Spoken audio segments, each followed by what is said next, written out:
Doctor Prasadarao కనబడట్లేదు. రాజీవ్ కనకాల గారు ప్రధాన పాత్ర నటించిన ఈ వెబ్ సిరీస్ తండ్రి కూతురు సెంటిమెంట్తో వచ్చిన థ్రిల్లర్. జీ5లో స్ట్రీమింగ్ అవుతుంది. 6 ఎపిసోడ్లు ఉన్న ఈ సిరీస్లో అసలు మ్యాటర్ ఉందా? ప్రసాదరావు కూతురు మిస్సింగ్ అనుకున్న షాకింగ్ నిజాలేంటి? ఈ రివ్యూలో తెలుసుకుందాం. కథలకు వెళ్తే చిత్తూరు జిల్లాలో కిరాణా కొట్టు నడుపుకునే ప్రసాదరావు అలియాస్ రాజీవ్ కనకాలకి తన కూతురు స్వాతి అలియాస్ వసంతి కంటే పంచప్రాణాలు. స్వాతి ఆ ఫ్యామిలీలోనే ఫస్ట్ గ్రాడ్యుయేట్.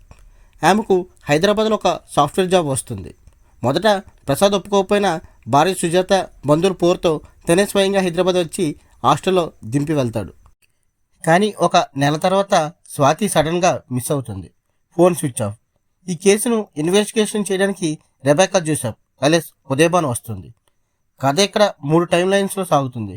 ఒకటి ప్రజెంట్ ఇన్వెస్టిగేషన్, రెండోది స్వాతి గతం, మూడోది ఒక ఊర్లో జరిగిన ట్రామాటిక్ ఇన్సిడెంట్. మెయిన్ ట్విస్ట్ ఏంటంటే స్వాతి మిస్సింగ్ అవ్వదు, చనిపోతుంది. స్వాతి చావుకి కారణం ఆమె తండ్రి ప్రసాదరావు గతం. చిన్నప్పుడు ఒక ఊర్లో జరిగిన ఘటన వల్ల భవాని, ప్రస్తుతం స్వాతి ఉంటున్న హాస్టల్ వార్డెన్, రివెంజ్ ప్లాన్ చేస్తుంది. ఆ పగ చివరకు స్వాతి ప్రాణాల మీదకి వస్తుంది. ఆ తర్వాత విజయ్ లాంటి జస్టిస్ థీమ్తో కథ ముగుస్తుంది. పేరెంట్స్ తమ పిల్లలతో ఫ్రీగా మాట్లాడే ఎన్వైరన్మెంట్ క్రియేట్ చేయాలనే మంచి మెసేజ్తో సిరీస్ ఎండ్ అవుతుంది. ఈ వెబ్ సిరీస్కి ప్లస్ పాయింట్స్. రాజీవ్ కనకాల గారి నటన ఈ సిరీస్కి ప్రాణం.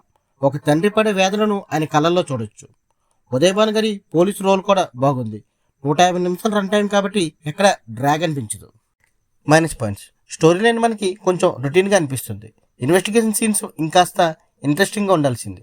క్లైమాక్స్లో మెసేజ్ ఇవ్వడం బాగున్నా అది కొంచెం ప్రీచింగ్ లాగా అనిపిస్తుంది. ఫైనల్గా ఫ్యామిలీ ఎమోషన్తో కూడిన క్రైమ్ థ్రిల్లర్ ఇష్టపడేవారు ఈ సిరీస్ ట్రై చేయవచ్చు. మీకు ఈ రివ్యూ ఎలా అనిపించిందో కింద కామెంట్ చేయండి. మరిన్ని మూవీ అప్డేట్ కోసం మనం వనం ఫిల్మ్ ఇన్ఫోని సబ్స్క్రైబ్ చేసుకోండి. Thanks for watching. జై హింద్.